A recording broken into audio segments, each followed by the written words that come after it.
Hello everyone. আজি আপোনালোকক এগৰাকী মহিলা মই পৰিচয় কৰাই দিম যাৰ বহুত অসুখ আছিল বেমাৰ আছিল আৰু মডিকেয়াৰ সাপ্লিমেন্ট খাই পেলাই তেওঁ এতিয়া সম্পূৰ্ণ সুস্থ তাৰ আগতে মই চিনাকি কৰি দিছোঁ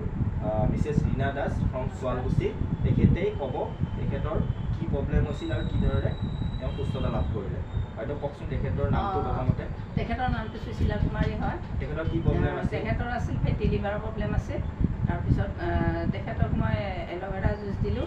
আৰু মাল্টিভিটামিন দিলোঁ ডিটক্স দিলোঁ আৰু যিহেতুকে গেছৰ প্ৰব্লেম সেইকাৰণে অমৃত শক্তি দিলোঁ এই চাৰিটা প্ৰডাক্ট দিয়াৰ পিছত তেখেতে খাই এতিয়া বৰ্তমান সুস্থ বুলি কৈছে আৰু এতিয়া তেখেতৰ মুখতে আপোনাৰ এনেই কি ফেটি লিভাৰৰ মানে কি প্ৰব্লেম হৈছিল মোৰ পেট ফুলি আছিল আৰু বমি বমি ভাৱ আহি আছিল তাৰপিছত তেখেতে যিখিনি আপোনাক দিলে ছাপ্লিমেণ্ট সেইখিনি খোৱাৰ পিছত এতিয়া কেনেকুৱা অনুভৱ কৰিছে সম্পূৰ্ণ সুস্থ নে মডিকেয়াৰক এতিয়া আপুনি কি বুলি ক'ব ধন্যবাদ দিছোঁ থেংক ইউ বাইদেউ আপোনালোকে দেখিলেই যে কিদৰে মডিকেয়াৰৰ ছাপ্লিমেণ্ট ব্যৱহাৰ কৰি এগৰাকী মহিলাই সুস্থতা লাভ কৰিছে আপোনালোকে এইদৰে ছাপ্লিমেণ্ট ব্যৱহাৰ কৰি অতি সোনকালে বিভিন্ন ৰোগৰ পৰা উপশম পাব পাৰে থেংকছ